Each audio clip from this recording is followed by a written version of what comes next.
자, 오늘은 이 복음과 말씀의 관계를 함께 살펴보려고 합니다.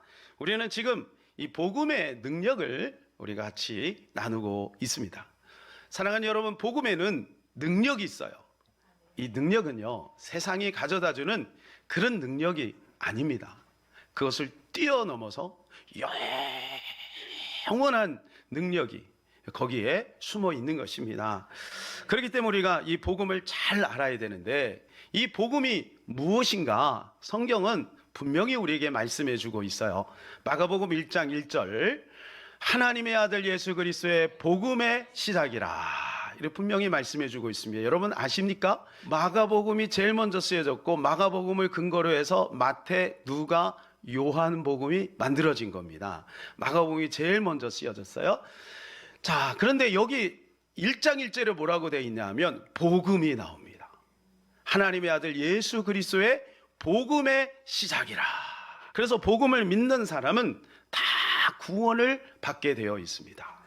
자, 구원은요 세 가지가 있어요. 몇 가지요? 세 가지 구원이 있습니다. 자, 우리는 어떤 것을 누리고 있는지 한번 이 시간에 잘 생각해 보세요. 위치적 구원, 현재적 구원, 미래적 구원인 거예요. 자, 위치적 구원은 뭐냐 하면 우리의 신분이 완전히 바뀌었다. 마귀의 자녀에서 하나님의 자녀로, 저주의 자녀에서 축복의 자녀로 바뀌었다. 사주팔자 운명에서 완전히 바뀌었다. 할렐루야. 여러분 이 사실 꼭 믿으시기를 바라요. 이거 꼭 믿고 가셔야 돼요.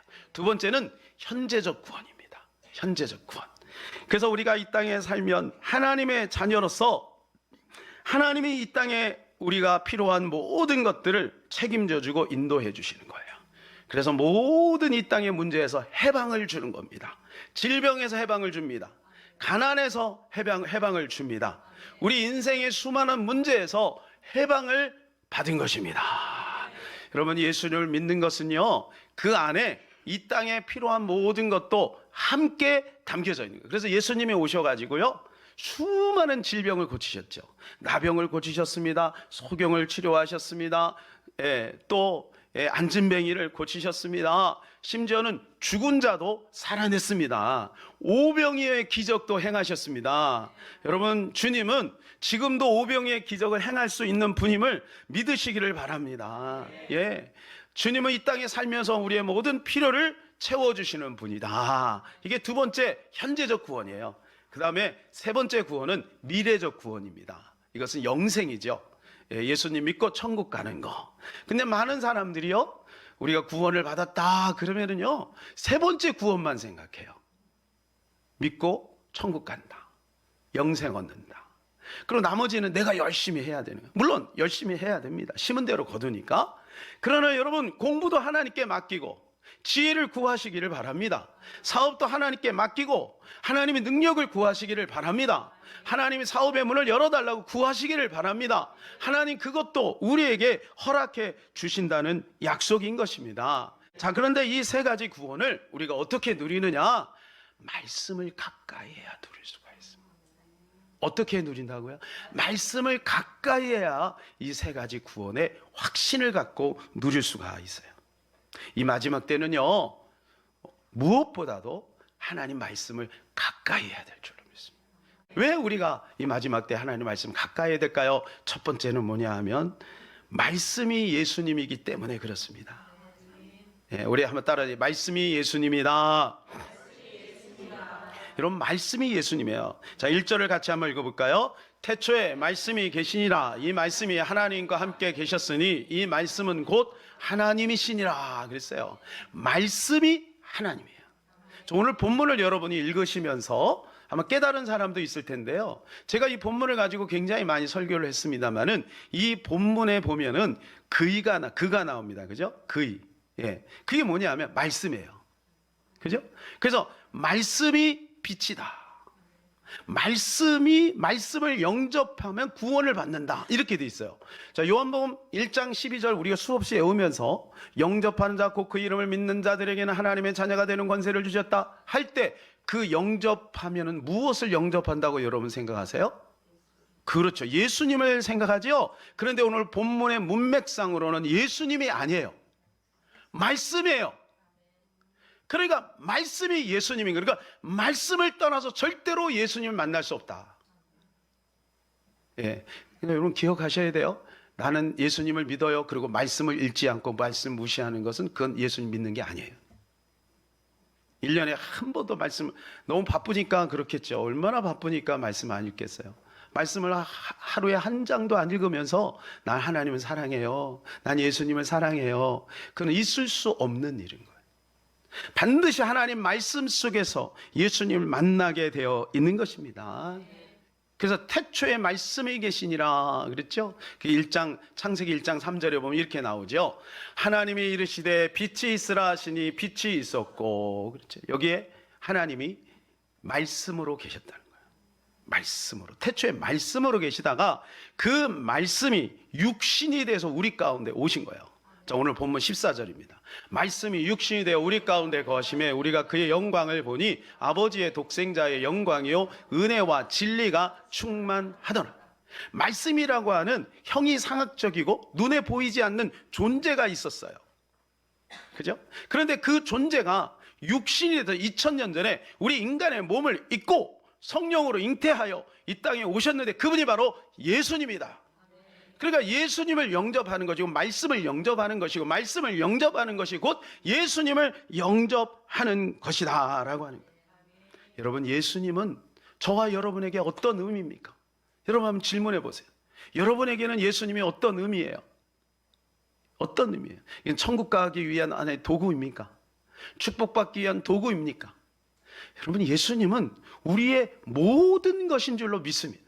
자, 그런데요, 예수님이 모든 것인지는 알겠어요.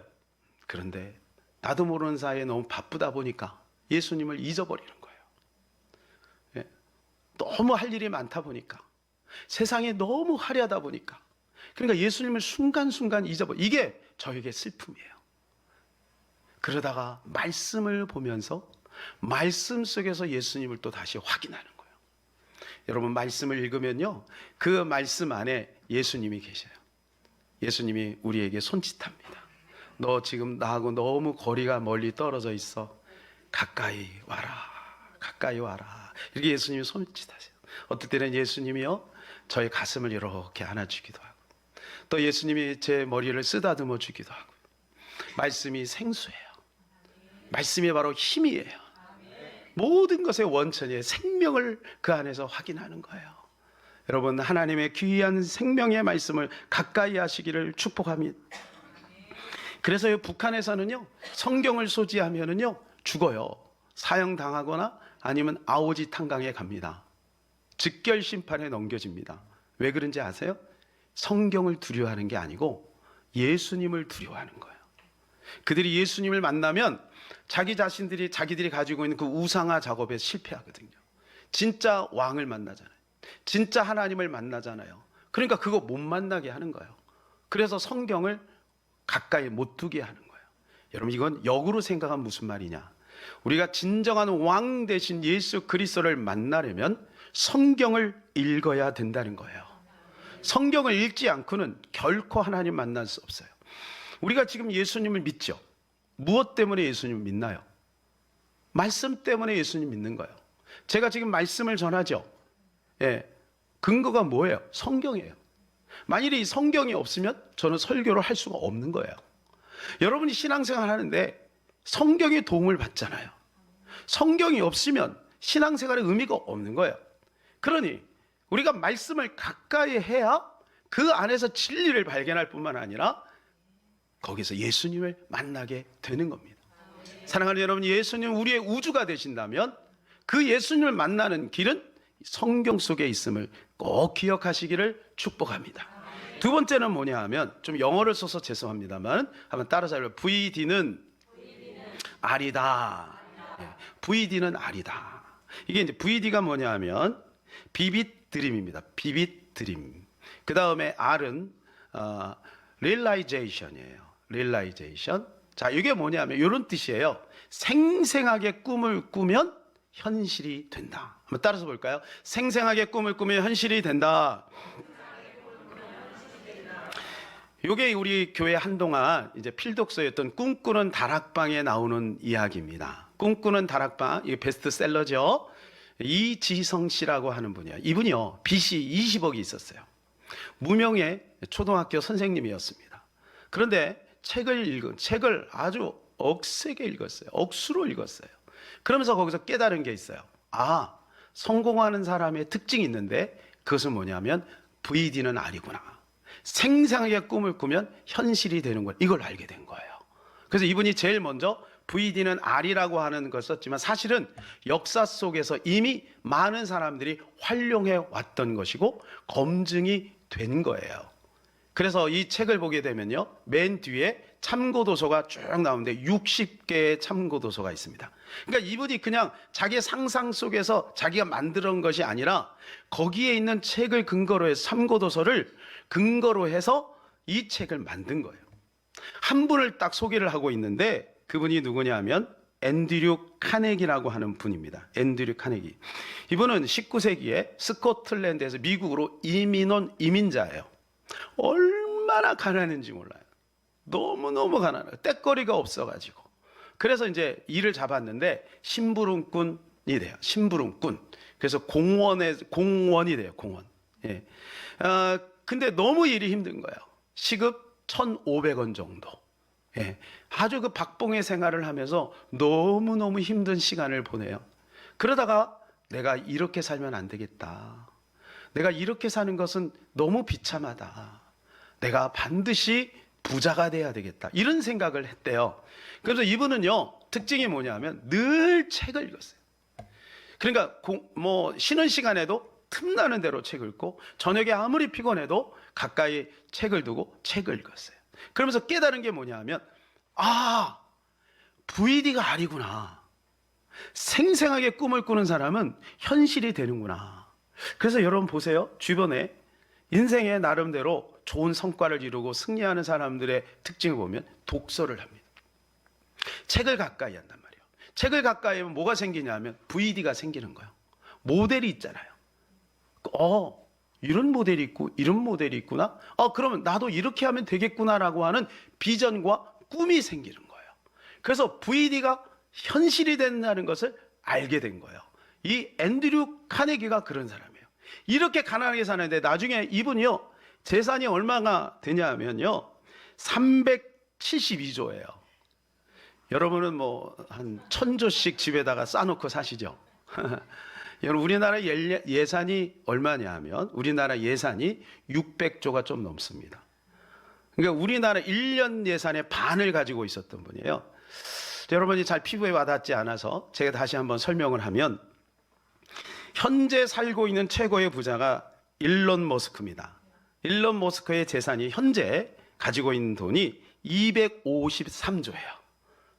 그러니까 앤드류 카네기가 얼마나 큰 부자인지 알겠죠. 이분은요, 이런 이야기를 늘 했대요. 부자로 죽는 것은 가장 수치스러운 일이다. 결국 이분은요, 죽기 전에 자기 가지고 있는 전 재산을 교회와 그리고 사회에 다 환원을 했대요. 다 환원을 하고 그리고 죽은 거예요. 그러니까 이분의 가치는 부자가 되는 게 가치가 아니었던 거예요. 하나님의 은혜로 말미암아 VD는 R이다 라고 하는 것을 깨달아서 실행했더니 이렇게 되었으니 하나님께 다 돌려드린다. 그리고 세상을 떠난 거예요. 저는 여러분들에게 VD 하면 부자가 됩니다, 이걸 말씀을 드리는 게 아니에요. 우리는요, 원하든 원치 않든 다 VD를 합니다. 저는 어릴 때 장난감 VD를 그렇게 많이 했어요. 장난감이 너무 갖고 싶은 거예요. 예, 또 배가 고파니까 먹는 거 VD, 소고기 VD, 닭고기 VD, 피자 VD. 못 사 먹으니까. 그러면서 이제 딱 청소년이가 돼서는 여자친구 VD. 이런 여자친구 사귀면 좋겠다. 결혼 전에 데이트를 딱 하고 집에 가면은요, 예수님을 VD 해야 되는데 예수님 VD 하지 않고 그녀를 VD 하고 있는 거야. 다빈이도 많이 그렇게 하나 봐. 나도 모르게 자꾸 그녀가 생각이 나요. 예? 우리는요, 원하든 원치 않든 다 VD를 합니다. 여러분, 지난 한 주간 무엇을 VD 했습니까? 어떤 사람은 돈을 VD한 사람이 있을까요? 어떤 사람은 성공을 VD한 사람이 있을까요? 어떤 사람은 자녀를 VD한 사람이 있을 거예요. 원하든 원치 않든 다 VD를 한다니까요. 그런데 이 이지성 씨가 말하는 것은 뭐냐면 우리가 그런 거 VD 하지 말고 좋은 거 VD 하라. 좋은 거 VD. 예. 그래서 믿음으로 성공할 수 있고 믿음으로 행복할 수 있는 것을 VD 하면 좋겠다. 저는 이것을 이렇게 한번 생각해 봤어요. 말씀 VD. 할렐루야. 성경에 보면은 대표적인 두 사람이 있어요. 말씀 VD에 성공한 사람이 있고 말씀 VD에 실패한 사람이 있어요. 자, 말씀 VD에 실패한 사람이 누구냐면 바로 사울입니다. 사울은요 성공 VD를 그렇게 했어요. 사울은 원래는요 아주 겸손한 사람이었어요. 그는 왕이 되려고 할 때 자기는 왕이 될 수 있는 자격이 없다라고 그렇게 얘기를 했죠. 그러면서 막 보따리 뒤에 막 숨어서 나는 안 돼요. 나는 나 같은 사람이 어떻게 돼요? 이렇게 겸손했어요. 그는요 키가 얼마나 크냐면 기록에 의하면 190 정도 됐대요. 근데 얼굴도 엄청 잘났대요. 그러니까 이분은 금수저예요. 금수저. 아버지가 부자고요. 그리고 용기도 있는 사람, 용맹스러운 사람. 암몬이 쳐들어왔을 때 이놈 호를 단신으로 나가갖고 암몬을 다 쳐부셔요. 그러니까 백성들에게 칭송을 받아요. 한때는. 그리고 또 종교성은 또 얼마나 강한지 몰라요. 제사를 지내지 않고는 전쟁을 하지 않아요. 네, 그만큼 종교성도 강한 사람. 하나님 말씀을 무시해요. 첫 번째 하나님 말씀을 어긴 게 뭐냐면 블레셋과 이제 전쟁을 하게 되는데 사무엘이 늦게 오는 거야. 사무엘이 와야 제사를 지내고 이제 전쟁에 나가거든요. 근데 사무엘이 늦게 오는 거야. 그러니까 어떻게 하냐면 자기가 제사를 지내요. 이것은 월권이죠. 제가 이 과정을 보면서 이 사울은 하나님의 말씀을 잘 모르는 사람이 아니었을까? 아니면 하나님의 말씀을 그냥 지식적으로만 알고 한 귀로 듣고 한 귀로 흘리는 사람이 아니었을까? 이런 생각을 해봅니다. 여러분, 하나님의 말씀은 우리의 지식을 충전하고 그리고 교양을 증진시키기 위해서 있는 게 아닙니다. 하나님의 말씀은 생명이고 그 말씀대로 살아가야 그 말씀이 우리에게 실제적으로 복이 되는 것입니다. 근데 사울은 그렇지 않은 거예요. 사울은 오직 하나님의 말씀이 자기 성공을 위한 수단이었던 거예요. 하나님은 그에게 두 번째 기회를 주죠. 아말렉을 쓸어버려라. 아말렉을 쓸어버려라. 그런데 그가 어떻게 해요? 아가강을 살립니다. 그리고 제사의 명목으로 양과 소를 남겨요. 이것이 하나님 마음을 아프게 하는 거예요. 그래서 뭐라 그래요? 순종이 제사보다 낫지 않습니까? 사무엘에게 책망을 받잖아요. 그리고 그는 버림을 받아요. 성경은 이렇게 말씀해 주고 있어요. 사무엘상 15장 26절입니다. 우리 다 같이 크게 한번 읽겠습니다. 시작.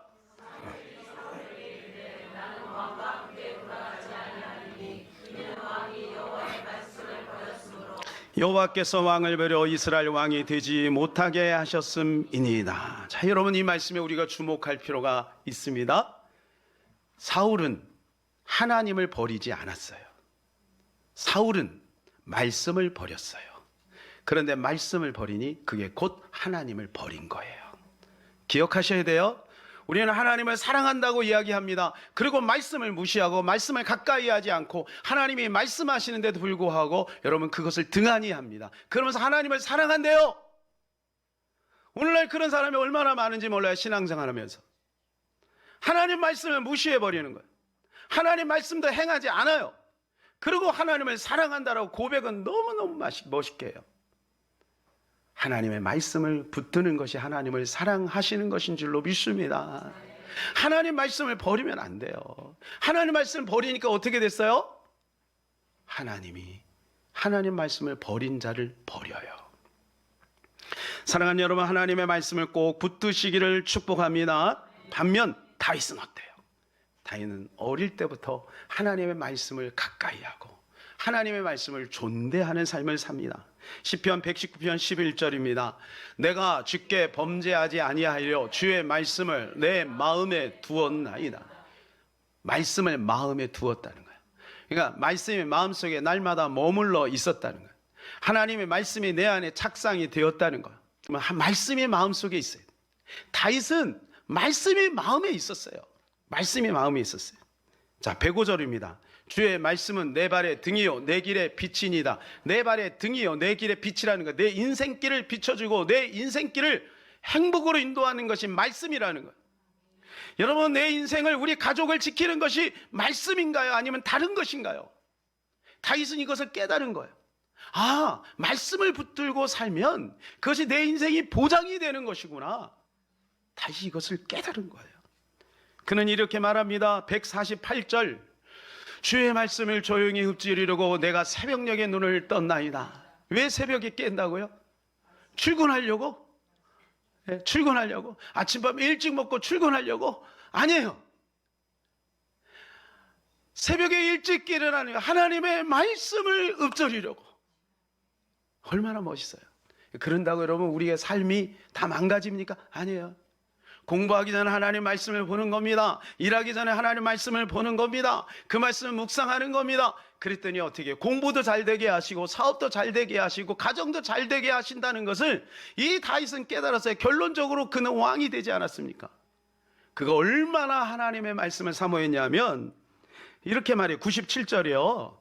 내가 주의 법을 어찌 그리 사랑하는지, 너무너무 사랑하는 거예요. 그래서 내가 그것을 종일 작은 소리로 읊조리나이다. 읊조린다는 것은 묵상한다는 뜻도 있지만 중얼중얼한다는, 어디를 가든지 말씀을 붙들고 말씀 안에서 살려고 말씀을 계속해서 주장하면서 살아가는 거예요. 그럴 때 하나님께서 그를 높여 주시는 거죠.